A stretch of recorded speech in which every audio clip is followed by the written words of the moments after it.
नमस्कार मित्रों, मेरा नाम है निधि सहगल और आज गुरुदेव रविंद्रनाथ टैगोर जी की जयंती पर मैं उनके द्वारा रचित एक कहानी पत्नी का पत्र अपने स्वर में लेकर आई हूँ। स्त्री मन के भावों को प्रदर्शित करती ये कहानी आपके हृदय को भी अवश्य छुएगी। इसी आशा के साथ सुनाती हूँ पत्नी का पत्र। श्री चरण कमलेशु। आज हमारे विवाह को 15 वर्ष हो गए, लेकिन अभी तक मैंने कभी तुमको चिट्ठी ना लिखी। सदा तुम्हारे पास ही बनी रही, न जाने कितनी बातें कहती सुनती रही, पर चिट्ठी लिखने लायक दूरी कभी नहीं मिली। आज मैं श्री क्षेत्र में तीर्थ करने आई हूँ। तुम अपने ऑफिस के काम में लगे हुए हो। कलकत्ता के साथ तुम्हारा वही संबंध है जो घोंगे के साथ शंख का होता है। वो तुम्हारे तन मन से चिपक गया है, इसलिए तुमने ऑफिस में छुट्टी की दरख्वास्त नहीं दी। विधाता की यही इच्छा थी। उन्होंने मेरी छुट्टी की दरख्वास्त मंजूर कर ली। तुम्हारे घर की मझली बहू हूं, पर आज 15 वर्ष बाद इस समुद्र के किनारे खड़े होकर मैं जान पाई हूं कि अपने जगत और जगदीश्वर के साथ मेरा एक संबंध और भी है। इसलिए आज साहस कर कर ये चिट्ठी लिख रही हूँ। इसे तुम अपने घर की मझली बहू की ही चिट्ठी मत समझना। तुम लोगों के साथ मेरे संबंध की बात जिन्होंने मेरे भाग्य में लिखी थी, उन्हें छोड़कर जब इस संभावना का और किसी को पता न था, उसी शैशव काल में मैं और मेरा भाई एक साथ ही सन्निपात के ज्वर से पीड़ित हुए थे। भाई तो मारा गया, पर मैं बची रही। मोहल्ले की औरतें कहने लगी, मृणाल लड़की है ना, इसलिए बच गई। लड़का होती तो भला क्या बच सकती थी। चोरी की कला में यमराज निपुण है। उनकी नजर कीमती चीज पर ही पड़ती है। मेरे भाग्य में मौत नहीं है। यही बात अच्छी तरह से समझाने के लिए मैं ये चिट्ठी लिखने बैठी हूँ। एक दिन जब दूर के रिश्ते में तुम्हारे मामा तुम्हारे मित्र नीरद को साथ लेकर कन्या देखने आए थे, तब मेरी आयु 12 वर्ष की थी। दुर्गम गांव में मेरा घर था, जहां दिन में भी सियार बोलते रहते। स्टेशन से 7 कोस तक छकड़ा गाड़ी में चलने के बाद बाकी 3 मील का कच्चा रास्ता पालकी में बैठकर पार करने के बाद हमारे गांव में पहुंचा जा सकता था। उस दिन तुम लोगों को कितनी हैरानी हुई, जिस पर हमारे पूर्वी बंगाल का भोजन मामा उस भोजन की हंसी उड़ाना आज भी नहीं भूलते। तुम्हारी माँ की एक ही जिद थी कि बड़ी बहू के रूप की कमी को मझली बहू के द्वारा पूरी करें, नहीं तो भला इतना कष्ट करके तुम लोग हमारे गांव क्यों आते। पीलिया, यकृत, उदरशूल और दुल्हन के लिए बंगाल प्रांत में खोज नहीं करनी पड़ती। वे स्वयं ही आकर खेल लेते हैं, छुड़ाए नहीं छूटते। पिता की छाती धक धक करने लगी।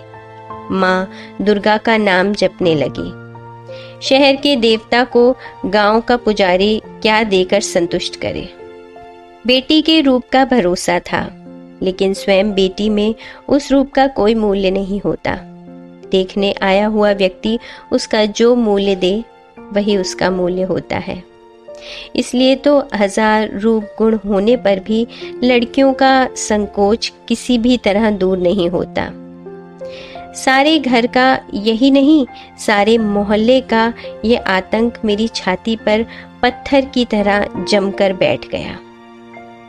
आकाश का सारा उजाला और संसार की समस्त शक्ति उस दिन मानो इस 12 वर्षीय ग्रामीण लड़की को 2 परीक्षकों की 2 जोड़ी आंखों के सामने कसकर पकड़ रखने के लिए चपरासगिरी कर रही थी। मुझे कहीं छिपने की जगह न मिली। अपने करुण स्वर में संपूर्ण आकाश को कांपती हुई शहनाई बज उठी। मैं तुम लोगों के यहाँ आ पहुंची। मेरे सारे ऐबों का ब्यौरेवार हिसाब लगाकर गृहिणियों को ये स्वीकार करना पड़ा कि सब कुछ होते हुए भी मैं सुंदरी ज़रूर हूँ। ये बात सुनते ही मेरी बड़ी जेठानी का चेहरा भारी हो गया। लेकिन सोचती हूँ, मुझे रूप की ज़रूरत ही क्या थी।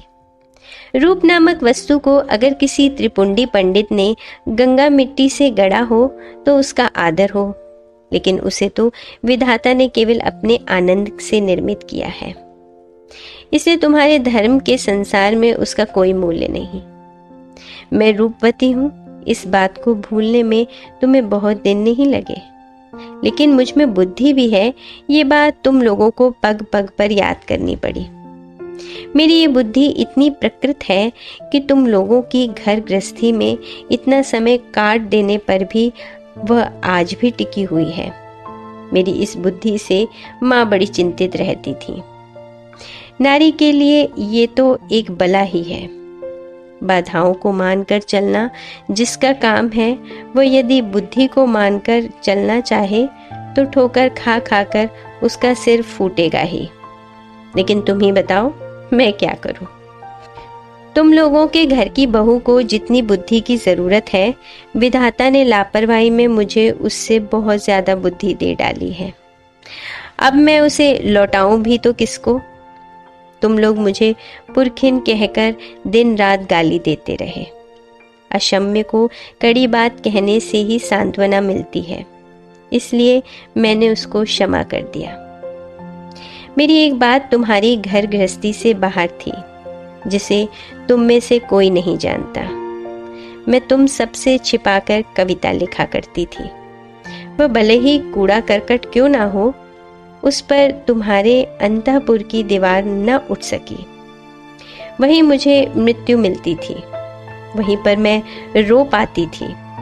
मेरे भीतर तुम लोगों की मछली बहू के अतिरिक्त जो कुछ था, उसे तुम लोगों ने कभी पसंद नहीं किया, क्योंकि उसे तुम लोग पहचान भी नहीं पाए। मैं कवि हूँ, ये बात 15 वर्ष में भी तुम लोगों की पकड़ में नहीं आई। तुम लोगों के घर की प्रथम स्मृतियों में मेरे मन में जो सबसे ज्यादा जगती रहती है, वो है तुम लोगों की गौशाला। अंतापुर को जाने वाले जीने के बगल के कोठे में तुम लोगों की गौएं रहती हैं। सामने के आंगन को छोड़कर उनके हिलने डुलने के लिए और कोई जगह ना थी। आंगन के कोनों में गायों को भूसा देने के लिए काठ की नाद थी। सवेरे नौकर को तरह तरह के काम रहते, इसलिए भूखी गायें नाद के किनारों को चाट चाट कर चबा चबा कर खुरच देती। मेरा मन रोने लगता। मैं गवई गांव की बेटी जिस दिन पहली बार तुम्हारे घर आई, उस दिन उस बड़े शहर के बीच मुझे वे 2 गायें और 3 बछड़े चिर परिचित आत्मीय जैसे जान पड़े। जितने दिन मैं रही, बहू रही, खुद ना खाकर छिपा छिपा कर उन्हें खिलाती रही। जब बड़ी हुई तब गाँव के प्रति मेरी प्रत्यक्ष ममता देखकर मेरे साथ हंसी मजाक का संबंध रखने वाले लोग मेरे गोत्र के बारे में संदेह प्रकट करते रहे। मेरी बेटी जन्मते ही मर गई। जाते समय उसने साथ चलने के लिए मुझे भी पुकारा था। अगर वो बची रहती तो मेरे जीवन में जो कुछ महान है, जो कुछ सत्य है, वह सब मुझे ला देती। तब मैं मछली बहू से एकदम माँ बन जाती। गृहस्थी में बंधी रहने पर भी माँ विश्व भर की माँ होती है, पर मुझे माँ होने की वेदना ही मिली, मातृत्व की मुक्ति प्राप्त नहीं हुई। मुझे याद है अंग्रेज डॉक्टर को हमारे घर का भीतरी भाग देखकर बड़ा आश्चर्य हुआ था और जच्चा घर देखकर नाराज होकर उसने डांट फटकार भी लगाई थी। सदर में तो तुम लोगों का छोटा सा बाग है, कमरे में भी साज श्रृंगार की कोई कमी नहीं, पर भीतर का भाग मानो पश्मीने के काम की उल्टी परत हो। वहां ना कोई लज्जा है, ना सौंदर्य, ना श्रृंगार। उजाला वहां टिमटिमाता रहता है, हवा चोर की भांति प्रवेश करती है। आंगन का कूड़ा करकट हटने का नाम नहीं लेता। फर्श और दीवार पर कालिमा अक्षय बनकर विराजती है। लेकिन डॉक्टर ने एक भूल की थी, उसने सोचा था कि शायद इससे हमको दिन रात दुख होता होगा। बात बिल्कुल उल्टी है। अनादर नाम की चीज राख की तरह होती है। वो शायद भीतर ही भीतर आग को बनाए रहती है, लेकिन ऊपर से उसके ताप को प्रकट नहीं होने देती। जब आत्मसम्मान घट जाता है तब अनादर में अन्याय भी नहीं दिखाई देता, इसलिए उसकी पीड़ा नहीं होती। यही कारण है कि नारी दुख का अनुभव करने में ही लज्जा पाती है। इसलिए मैं कहती हूँ कि अगर तुम लोगों की व्यवस्था यही है कि नारी को दुख पाना ही होगा, तो फिर जहाँ तक संभव हो उसे अनादर में रखना ही ठीक है। आदर से दुख की व्यथा और बढ़ जाती है। तुम मुझे चाहे जैसे रखते रहे, मुझे दुख है ये बात कभी मेरे ख्याल में भी ना आई। जच्चा घर में जब सिर पर मौत मंडराने लगी थी तब भी मुझे कोई डर नहीं लगा। हमारा जीवन ही क्या है कि मौत से डरना पड़े। जिनके प्राणों को आदर और यत्न से कसकर बांध लिया गया हो, मरने में उन्हीं को कष्ट होता है। उस दिन अगर यमराज मुझे घसीटने लगते तो मैं उसी तरह उखड़ जाती जिस तरह पोली जमीन से घास बड़ी आसानी से जड़ समेत खिंच आती है। बंगाल की बेटी तो बात बात में मरना चाहती है, लेकिन इस तरह मरने में कौन सी बहादुरी है। हम लोगों के लिए मरना इतना आसान है कि मरते लज्जा आती है। मेरी बेटी संध्या तारा की तरह क्षण भर के लिए उदित होकर अस्त हो गई। मैं फिर से अपने दैनिक कामों में और गाय बछड़ों में लग गई। इसी तरह मेरा जीवन आखिर तक जैसे तैसे कट जाता। आज तुम्हें ये चिट्ठी लिखने की जरूरत न पड़ती, लेकिन कभी कभी हवा एक मामूली सा बीज उड़ाकर ले जाती है और पक्के दालान में पीपल का अंकुर फूट उठता है और होते होते उसी से लकड़ी पत्थर की छाती विदीर्ण होने लग जाती है। मेरी गृहस्थी की पक्की व्यवस्था में भी जीवन का एक छोटा सा कण न जाने कहां से उड़कर आ पड़ा। तभी से दरार शुरू हो गई। जब विधवा माँ की मृत्यु के बाद मेरी बड़ी जेठानी की बहन बिंदु ने अपने चचेरे भाइयों के अत्याचार के मारे एक दिन हमारे घर में अपनी दीदी के पास आश्रय लिया था, तब तुम लोगों ने सोचा था ये कहाँ की बला आ गई। आग लगे मेरे स्वभाव को, करती भी क्या। देखा तुम लोग सब मन ही मन खींच उठे हो, इसलिए उस निराश्रिता लड़की को घेर कर मेरा संपूर्ण मन एकाएक जैसे कमर बांधकर खड़ा हो गया हो। पराए घर में पराए लोगों की अनिच्छा होते हुए भी आश्रय लेना कितना बड़ा अपमान है। ये अपमान भी जिसे विवश होकर स्वीकार करना पड़ा हो, उसे क्या धक्का देकर एक कोने में डाल दिया जाता है। बाद में मैंने अपनी बड़ी जेठानी की दशा देखी। उन्होंने अपनी गहरी संवेदना के कारण ही बहन को अपने पास बुलाया था, लेकिन जब उन्होंने देखा कि इसमें पति की इच्छा नहीं है, तो उन्होंने ऐसा भाव दिखाना शुरू किया मानो उन पर कोई बड़ी बला आ पड़ी हो, मानो अगर वो किसी तरह दूर हो सके तो जान बचे। उन्हें इतना साहस न हुआ कि वे अपनी अनाथ बहन के प्रति खुले मन से स्नेह प्रकट कर सके। वे पतिव्रता थी। उनका यह संकट देखकर मेरा मन और भी दुखी हो उठा। मैंने देखा बड़ी जेठानी ने खास तौर से सबको दिखा दिखा कर बिंदु के खाने पहनने की ऐसी रद्दी व्यवस्था की और उसे घर में इस तरह नौकरानियों के से काम सौंप दिए कि मुझे दुख ही नहीं लज्जा भी हुई। मैं सबके सामने इस बात को प्रमाणित करने में लगी रहती थी कि हमारी गृहस्थी को बिंदु बहुत सस्ते दामों में मिल गई है। ढेरों काम करती है, फिर भी खर्च की दृष्टि से बेहद सस्ती है। मेरी बड़ी जेठानी के पितृवंश में कुल के अलावा और कोई बड़ी चीज ना थी, न रूप था न धन। किस तरह मेरे ससुर के पैरों पड़ने पर तुम लोगों के घर में उनका ब्याह हुआ था, ये बात तुम अच्छी तरह जानते हो। वे सदा यही सोचती रहीं कि उनका विवाह तुम्हारे वंश के प्रति बड़ा भारी अपराध था। इसलिए वे सब बातों में अपने आप को भरसक दूर रखकर, अपने को छोटा मानकर तुम्हारे घर में बहुत ही थोड़ी जगह में सिमट कर रहती थी। लेकिन उनके इस प्रशंसनीय उदाहरण से हम लोगों को बड़ी कठिनाई होती रही।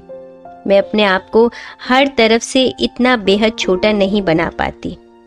मैं जिस बात को अच्छा समझती हूँ उसे किसी और की खातिर बुरा समझने को मैं उचित नहीं मानती।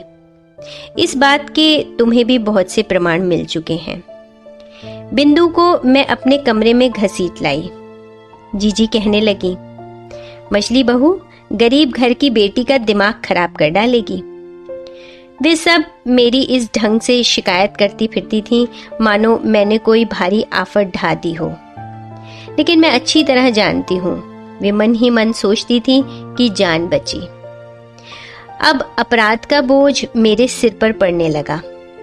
वे अपने बहन के प्रति खुद जो स्नेह नहीं दिखा पाती थी, वही मेरे द्वारा प्रकट करके उनका मन हल्का हो जाता। मेरी बड़ी जिठानी बिंदु की उम्र में से 2-1 अंक कम कर देने की चेष्टा किया करती थी, लेकिन अगर अकेले में उनसे ये कहा जाता कि उसकी अवस्था 14 से कम नहीं थी तो ज्यादती ना होती। तुम्हें तो मालूम है, देखने में वो इतनी कुरूप थी कि अगर वो फर्श पर गिरकर अपना सिर फोड़ लेती तो भी लोगों को घर के फर्श की ही चिंता होती। यही कारण है कि माता पिता के ना होने पर ऐसा कोई ना था जो उसके विवाह की सोचता, और ऐसे लोग भी भला कितने थे जिनके प्राणों में इतना बल हो कि उससे ब्याह कर सके।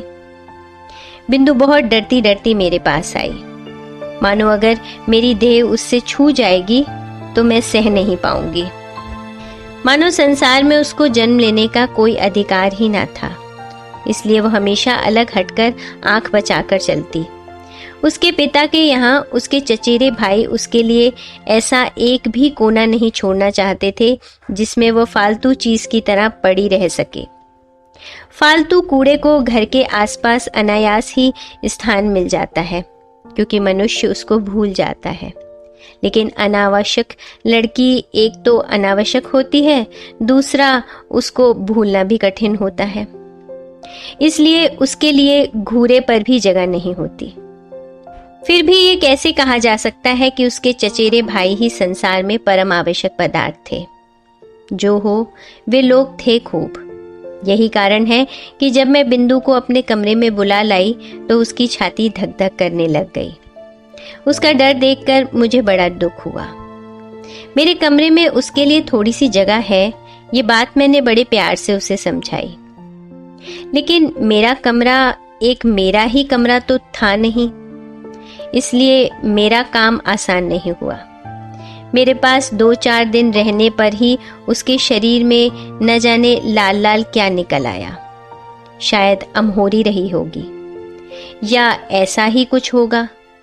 तुमने कहा शीतला, क्यों ना हो, वो बिंदु थी ना।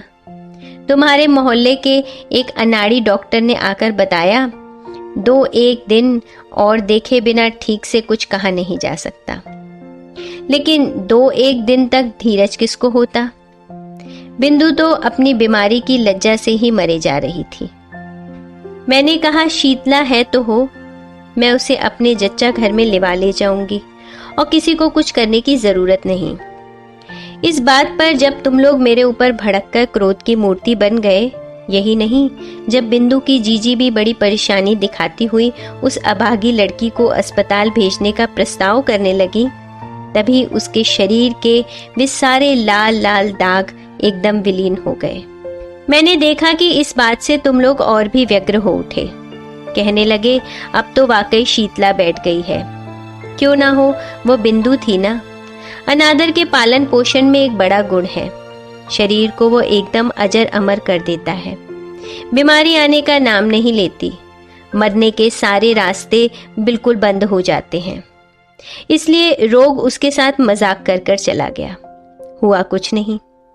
लेकिन ये बात अच्छी तरह स्पष्ट हो गई कि संसार में ज्यादा साधनहीन व्यक्ति को आश्रय देना ही सबसे कठिन है। आश्रय की आवश्यकता उसको जितनी अधिक होती है, आश्रय की बाधाएं भी उसके लिए उतनी ही विषम होती हैं। बिंदु के मन से जब मेरा डर जाता रहा तब उसको एक और कुग्रह ने पकड़ लिया।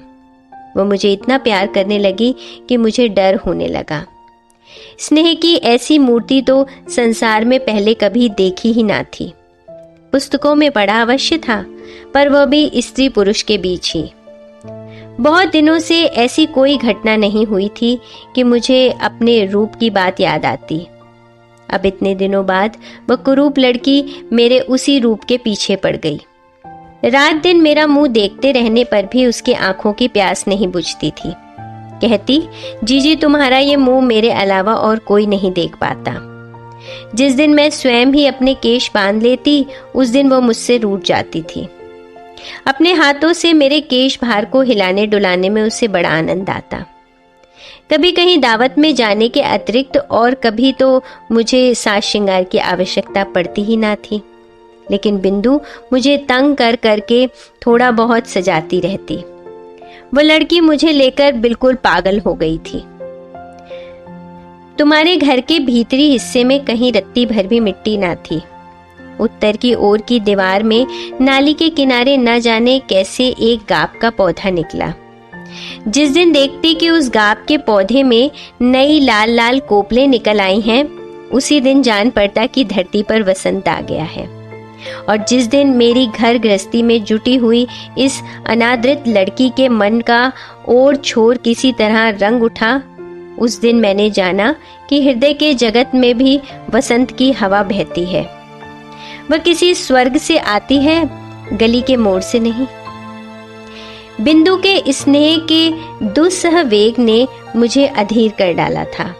मैं मानती हूँ कि मुझे कभी कभी उस पर क्रोध आ जाता, लेकिन उस स्नेह में मैंने अपना एक ऐसा रूप देखा जो जीवन में मैं पहले कभी नहीं देख पाई थी। वही मेरा मुख्य स्वरूप है। इधर मैं बिंदु जैसी लड़की को जो इतना लाड प्यार करती थी, ये बात तुम लोगों को बड़ी ज्यादती लगी। इसे लेकर बराबर खटपट होने लगी। जिस दिन मेरे कमरे से बाजूबंद चोरी हुआ, उस दिन इस बात का आभास देते हुए तुम लोगों को तनिक भी लज्जा न आई कि इस चोरी में किसी न किसी रूप में बिंदु का हाथ है। जब स्वदेशी आंदोलनों में लोगों के घरों की तलाशियां होने लगी, तब तुम लोग अनायास ही ये संदेह कर बैठे कि बिंदु पुलिस द्वारा रखी गई स्त्री गुप्तचर है। इसका और तो कोई प्रमाण ना था। प्रमाण बस इतना था कि वो बिंदु थी। तुम लोगों के घर की दासियां उनका कोई भी काम करने से इनकार कर देती थीं। उनमें से किसी से अपने काम के लिए कहने में वो लड़की भी संकोच के मारे जड़वत हो जाती थी। इन्हीं सब कारणों से उसके लिए मेरा खर्च बढ़ गया। मैंने खास तौर से अलग से एक दासी रख ली। ये बात तुम लोगों को अच्छी नहीं लगी। बिंदु को पहनने के लिए मैं जो कपड़े देती थी, उन्हें देखकर तुम इतने क्रुद्ध हुए कि तुमने मेरे हाथ खर्च के रुपए ही बंद कर दिए। दूसरे ही दिन मैंने ₹1.25 रुपया जोड़े की मोटी कोरी मिल्की धोती पहनना शुरू कर दिया। और जब मोती की माँ मेरी झूठी थाली उठाने के लिए आई तो मैंने उसको मना कर दिया। मैंने खुद झूठा भात बछड़े को खिलाने के बाद आंगन के नल पर जाकर बर्तन मल लिए। एक दिन एकाएक इस दृश्य को देखकर तुम प्रसन्न ना हो सके। मेरी खुशी के बिना तो काम चल सकता है, पर तुम लोगों की खुशी के बिना नहीं चल सकता। ये बात आज तक मेरी समझ में नहीं आई। उधर ज्यों ज्यों तुम लोगों का क्रोध बढ़ता जा रहा था, त्यों त्यों बिंदु की आयु भी बढ़ती जा रही थी। इस स्वाभाविक बात पर तुम लोग अस्वाभाविक ढंग से परेशान हो उठे। एक बात याद करके मुझे आश्चर्य होता रहा है कि तुम लोगों ने बिंदु को जबरदस्ती अपने घर से विदा क्यों नहीं कर दिया। मैं अच्छी तरह समझती हूँ कि तुम लोग मन ही मन मुझसे डरते थे। विधाता ने मुझे बुद्धि दी है। भीतर ही भीतर इस बात की खातिर किए बिना तुम लोगों को चैन नहीं पड़ता था। अंत में अपनी शक्ति से बिंदु को विदा करने में असमर्थ होकर तुम लोगों ने प्रजापति देवता की शरण ली। बिंदु का वध ठीक हुआ। बड़ी जेठानी बोली, जान बची। माँ काली ने अपने वंश की लाज रख ली। वर कैसा था मैं नहीं जानती, तुम लोगों से सुना था कि सब बातों में अच्छा है। बिंदु मेरे पैरों से लिपटकर रोने लगी। बोली, जीजी मेरा ब्याह क्यों कर रही हो भला? मैंने उसको समझाते बुझाते कहा, बिंदु डर मत, मैंने सुना है तेरा वर अच्छा है। बिंदु बोली, अगर वर अच्छा है तो मुझ में भला ऐसा क्या है जो उसे पसंद आ सके? लेकिन वर पक्ष वालों ने तो बिंदु को देखने के लिए आने का नाम भी ना लिया। बड़ी जीजी इससे बड़ी निश्चिंत हो गई, लेकिन बिंदु रात दिन रोती रही, चुप होने का नाम ही ना लेती थी। उसको क्या कष्ट है ये मैं नहीं जानती थी। बिंदु के लिए मैंने घर में बहुत बार झगड़ा किया था, लेकिन उसका ब्याह रुक जाए ये बात कहने का साहस नहीं होता था। कहती भी किस बल पर? मैं अगर मर जाती तो उसकी क्या दशा होती? एक तो लड़की जिस पर काली जिसके यहाँ जा रही है वहां उसकी क्या दशा होगी, इस बातों की चिंता ना करना ही अच्छा था। सोचती तो प्राण कांप उठते। बिंदु ने कहा, जीजी ब्याह के अभी 5 दिन और हैं, इस बीच क्या मुझे मौत नहीं आएगी? मैंने उसको खूब धमकाया, लेकिन अंतर्यामी जानते हैं कि अगर किसी स्वाभाविक ढंग से बिंदु को मृत्यु हो जाती तो मुझे चैन मिलता। ब्याह के 1 दिन पहले बिंदु ने अपनी जीजी के पास जाकर कहा, जीजी मैं तुम लोगों की गौशाला में पड़ी रहूंगी, जो कहोगी वो करूंगी, मैं तुम्हारे पैरों पड़ती हूँ, मुझे इस तरह मत ढकेलो। कुछ दिनों से जीजी की आंखों से चोरी चोरी आंसू झर रहे थे। उस दिन भी झरने लगे, लेकिन सिर्फ हृदय ही तो नहीं होता, शास्त्र भी तो है। उन्होंने कहा, बिंदु जानती नहीं, स्त्री की गति मुक्ति सब कुछ पति ही है। भाग्य में अगर दुख लिखा है तो उसे कोई नहीं मिटा सकता। असली बात तो ये थी कि कहीं कोई रास्ता ही ना था। बिंदु को ब्याह तो करना ही पड़ेगा, फिर जो हो सो हो। मैं चाहती थी कि विवाह हमारे ही घर से हो, लेकिन तुम लोग कह बैठे कि वर ही के घर में हो। उनके कुल की यही रीति है। मैं समझ गई, बिंदु के ब्याह में अगर तुम लोगों को खर्च करना पड़ा तो तुम्हारे गृह देवता उसे किसी भी भांति सह नहीं सकेंगे, इसलिए चुप रह जाना पड़ा। लेकिन एक बात तुम में से कोई नहीं जानता। जीजी को बताना चाहती थी पर फिर बताई नहीं तो वह डर से मर जाती। मैंने अपने थोड़े बहुत गहने लेकर चुपचाप बिंदु का श्रृंगार कर दिया था। सोचा था जीजी की नजर में तो जरूर ही पड़ जाएगा, लेकिन उन्होंने जैसे देखकर भी नहीं देखा। दुहाई है धर्म की, इसके लिए तुम उन्हें क्षमा कर देना। जाते समय बिंदु मुझसे लिपटकर बोली, जीजी तो क्या तुम लोगों ने मुझे एकदम त्याग दिया? मैंने कहा, नहीं बिंदु, तुम चाहे जैसी हालात में रहो, प्राण रहते मैं तुम्हें नहीं त्याग सकती। 3 दिन बीते, तुम्हारे ताल्लुक के आसामियों ने तुम्हें खाने के लिए जो भेड़ा दिया था उसे मैंने तुम्हारी जठराग्नि से बचाकर नीचे वाली कोयले की कोठरी के एक कोने में बांध दिया था। सवेरे उठते ही मैं खुद जाकर उसको दाना खिला आती। 1-2 दिन तुम्हारे नौकरों पर भरोसा कर कर देखा, उसे खिलाने की बजाय उनका झुकाव उसी को खा जाने की ओर अधिक था। उस दिन सवेरे कोठरी में गई तो देखा बिंदु एक कोने में गुड़मुड़ होकर बैठी हुई है। मुझे देखते ही वो मेरे पैर पकड़कर चुपचाप रोने लगी। बिंदु का पति पागल था। सच कह रही है बिंदु? तुम्हारे सामने क्या मैं इतना बड़ा झूठ बोल सकती हूँ दीदी? वह पागल हैं। इस विवाह में ससुर की सम्मति नहीं थी, लेकिन वे मेरी सास से यमराज की तरह डरते थे। ब्याह के पहले ही दिन काशी चल दिए थे। सास ने जिद करके अपने लड़के का ब्याह कर लिया था। मैं वहीं कोयले के ढेर पर बैठ गई। स्त्री पर स्त्री को दया नहीं आती। कहती है कोई लड़की थोड़े ही है, लड़का पागल है तो हो, है तो पुरुष।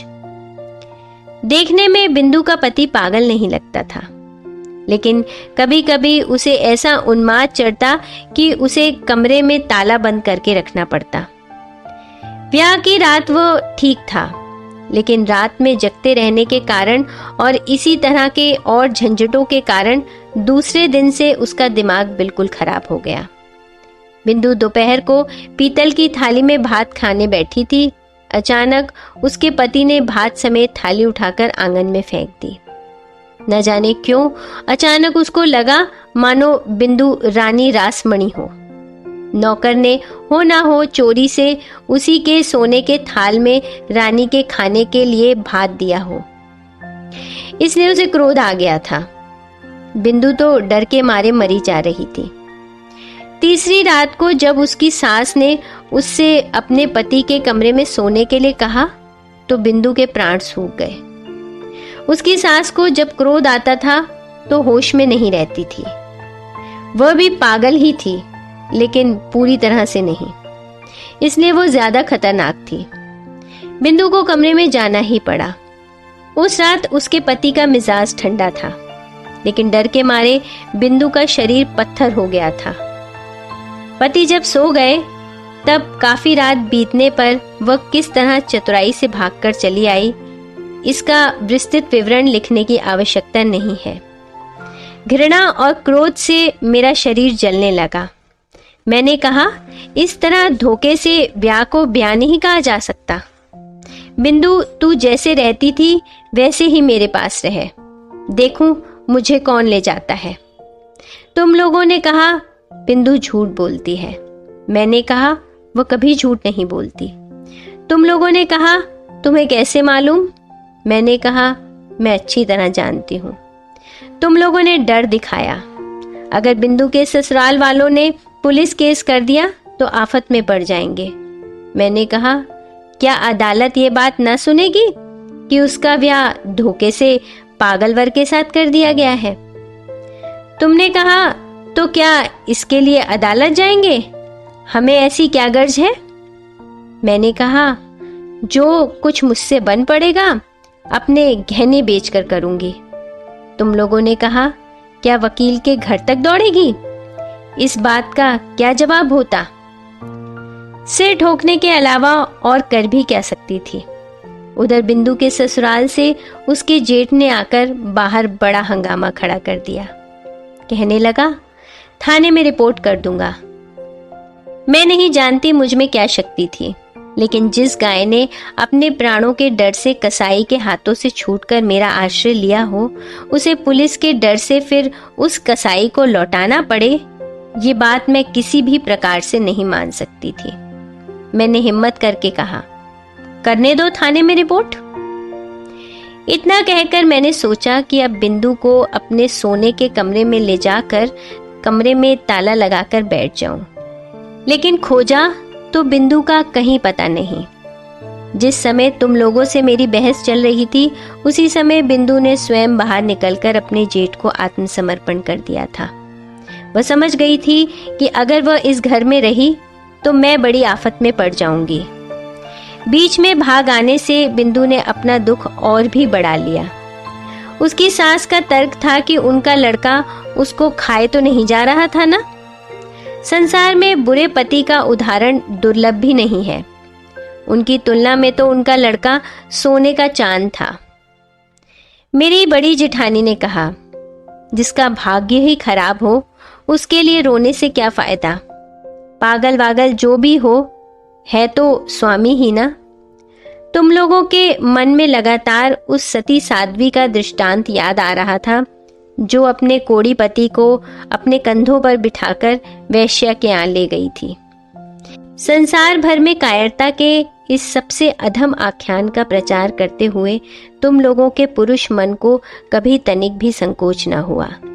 इसलिए मानव जन्म पाकर भी तुम लोग बिंदु के व्यवहार पर क्रोध कर सके, उससे तुम्हारा सिर नहीं झुका। बिंदु के लिए मेरी छाती फटी जा रही थी, लेकिन तुम लोगों का व्यवहार देखकर मेरी लज्जा का अंत ना था। मैं तो गांव की लड़की थी जिस पर तुम लोगों के घर आ पड़ी। फिर भगवान ने न जाने किस तरह मुझे ऐसी बुद्धि दे दी। धर्म संबंधी तुम लोगों की ये चर्चा मुझे किसी भी प्रकार सहन नहीं हुई। मैं निश्चय पूर्वक जानती थी कि बिंदु मर भले ही जाए, वो अब हमारे घर लौटकर नहीं आएगी, लेकिन मैं तो उसे ब्याह के एक दिन पहले ये आशा दिला चुकी थी कि प्राण रहते उसे नहीं छोड़ूंगी। मेरा छोटा भाई शरद कलकत्ता में कॉलेज में पढ़ता था। तुम तो जानते ही हो, तरह तरह से वॉलंटरी करना, प्लेग वाले मोहल्लों में चूहे मारना, दामोदर में बाढ़ आ जाने की खबर सुनकर दौड़ पड़ना, इन सब बातों में उसका इतना उत्साह था कि एफए की परीक्षा में लगातार 2 बार फेल हो जाने पर भी उसके उत्साह में कोई कमी नहीं आई। मैंने उसे बुलाकर कहा, शरद, जैसे भी हो बिंदु की खबर पाने का इंतजाम तुझे करना ही पड़ेगा। बिंदु को मुझे चिट्ठी भेजने का साहस नहीं होगा, वो भेजे भी तो मुझे मिल नहीं सकेगी। इस काम की बजाय यदि मैं उससे डाका डालकर बिंदु को लाने की बात कहती या उसके पागल स्वामी का सिर फोड़ देने के लिए कहती तो उसे ज्यादा खुशी होती। शरद के साथ बातचीत कर रही थी, तभी तुमने कमरे में आकर कहा, तुम फिर ये क्या बखेड़ा कर रही हो? मैंने कहा, वही जो शुरू से करती आई हूं, जब से तुम्हारे घर आई हूं। लेकिन नहीं, वो तो तुम ही लोगों की कीर्ति है। तुमने पूछा, बिंदु को लाकर फिर कहीं छिपा रखा है क्या? मैंने कहा, बिंदु अगर आती तो मैं जरूर ही छिपा कर रख लेती, लेकिन वो अब नहीं आएगी। तुम्हें डरने की जरूरत नहीं है। शरद को मेरे पास देखकर तुम्हारा संदेह और भी बढ़ गया। मैं जानती थी कि शरद का हमारे यहाँ आना जाना तुम लोगों को पसंद नहीं है। तुम्हें डर था कि कहीं उस पर पुलिस की नजर है। अगर कभी किसी राजनीतिक मामले में फंस गया तो तुम्हें भी फंसा डालेगा। इसलिए मैं भैया दूज का तिलक भी आदमी के हाथों उसी के पास भिजवा देती थी, अपने घर नहीं बुलाती थी। एक दिन तुमसे सुना कि बिंदु फिर भाग गई है, इसलिए उसका जेठ हमारे घर उसे खोजने आया है। सुनते ही मेरी छाती में शूल चुभ गए। अभागिनी का असह्य कष्ट तो मैं समझ गई, पर फिर भी कुछ करने का कोई रास्ता ना था। शरद पता करने दौड़ा। शाम को लौटकर मुझसे बोला, बिंदु अपने चचेरे भाइयों के यहाँ गई थी, लेकिन उन्होंने अत्यंत क्रुद्ध होकर उसी वक्त उसे फिर ससुराल पहुंचा दिया। इसके लिए उन्हें हर्जाने का और गाड़ी के किराए का जो दंड भोगना पड़ा, उसकी खार अब भी उनके मन से नहीं गई है। श्री क्षेत्र की तीर्थ यात्रा करने के लिए तुम लोगों की काकी तुम्हारे यहाँ आकर ठहरी। मैंने तुमसे कहा, मैं भी जाऊंगी। अचानक मेरे मन में धर्म के प्रति ये श्रद्धा देखकर तुम लोग इतने खुश हुए कि तुमने तनिक भी आपत्ति नहीं की। तुम्हें इस बात का भी ध्यान था कि अगर मैं कलकत्ता में रही तो फिर किसी न किसी दिन बिंदु को लेकर झगड़ा कर बैठूंगी। मेरे मारे तुम्हें बड़ी परेशानी थी। मुझे बुधवार को चलना था, रविवार को ही सब ठीक ठाक हो गया।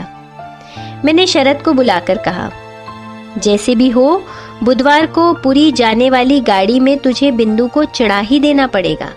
शरद का चेहरा खिल उठा। वो बोला, डर की कोई बात नहीं है जीजी, मैं उसे गाड़ी में बिठाकर पुरी तक चला चलूंगा। इसी बहाने जगन्नाथ जी के दर्शन भी हो जाएंगे। उसी दिन शाम को शरद फिर आया। उसका मुंह देखते ही मेरा दिल बैठ गया। मैंने पूछा, क्या बात है शरद? शायद कोई रास्ता नहीं निकला। वो बोला, नहीं। मैंने पूछा, क्या उसे राजी नहीं कर पाए? उसने कहा, अब जरूरत भी नहीं है। कल रात अपने कपड़ों में आग लगाकर वह आत्महत्या करके मर गई। उस घर के जिस भतीजे से मैंने मेल बढ़ा लिया था, उसी से खबर मिली है कि तुम्हारे नाम वो एक चिट्ठी रख गई है, लेकिन वह चिट्ठी उन लोगों ने नष्ट कर दी। चलो, छुट्टी हुई। गांव भर के लोग चीख उठे, कहने लगे, लड़कियों का कपड़ों में आग लगाकर मर जाना तो अब एक फैशन हो गया है। तुम लोगों ने कहा, अच्छा नाटक है। हुआ करे, लेकिन नाटक का तमाशा सिर्फ बंगाली लड़कियों की साड़ी पर ही क्यों होता है? बंगाली वीर पुरुषों की धोती की चुन्नटों पर क्यों नहीं होता? ये भी तो सोचकर देखना चाहिए। ऐसा ही था बिंदु का दुर्भाग्य। जितने दिन जीवित रही, तनिक भी यश नहीं मिल सका, न रूप का न गुण का। मरते वक्त भी ये नहीं हुआ कि सोच समझकर कुछ ऐसे नए ढंग से मरती कि दुनिया भर के लोग खुशी से ताली बजा उठते। मरकर भी उसने लोगों को नाराज ही किया। जीजी कमरे में जाकर चुपचाप रोने लगी, लेकिन उस रोने में जैसे एक सांत्वना थी। कुछ भी सही, जान तो बची, मर गई, यही क्या कम है? अगर बची रहती तो न जाने क्या हो जाता। मैं तीर्थ में आ पहुंची हूं। बिंदु के आने की तो जरूरत ही ना रही, लेकिन मुझे जरूरत थी। लोग जिसे दुख मानते हैं वो तुम्हारी गृहस्थी में मुझे कभी नहीं मिला। तुम्हारे यहाँ खाने पहनने की कोई कमी नहीं। तुम्हारे बड़े भाई का चरित्र चाहे जैसा हो, तुम्हारे चरित्र में ऐसा कोई दोष नहीं जिसके लिए विधाता को बुरा कह सकूं। वैसे अगर तुम्हारा स्वभाव तुम्हारे बड़े भाई की तरह भी होता तो शायद मेरे दिन करीब करीब ऐसे ही कट जाते और मैं अपनी सती साध्वी बड़ी जेठानी की तरह पति देवता को दोष देने के बजाय विश्व देवता को ही दोष देने की चेष्टा करती। अतएव मैं तुमसे कोई शिकायत नहीं करना चाहती। मेरी चिट्ठी का कारण ये नहीं है। लेकिन मैं अब माखन बड़ाल की गली के तुम्हारे उस 27 नंबर वाले घर में लौटकर नहीं आऊंगी। मैं बिंदु को देख चुकी हूँ। इस संसार में नारी का सच्चा परिचय क्या है ये मैं पा चुकी हूँ। अब तुम्हारी कोई जरूरत नहीं। और फिर मैंने ये भी देखा है कि वो लड़की ही क्यों ना हो, भगवान ने उसका त्याग नहीं किया। उस पर तुम लोगों का चाहे कितना ही जोर क्यों ना रहा हो, वह उसका अंत नहीं था। वह अपने अभागे मानव जीवन से बड़ी थी।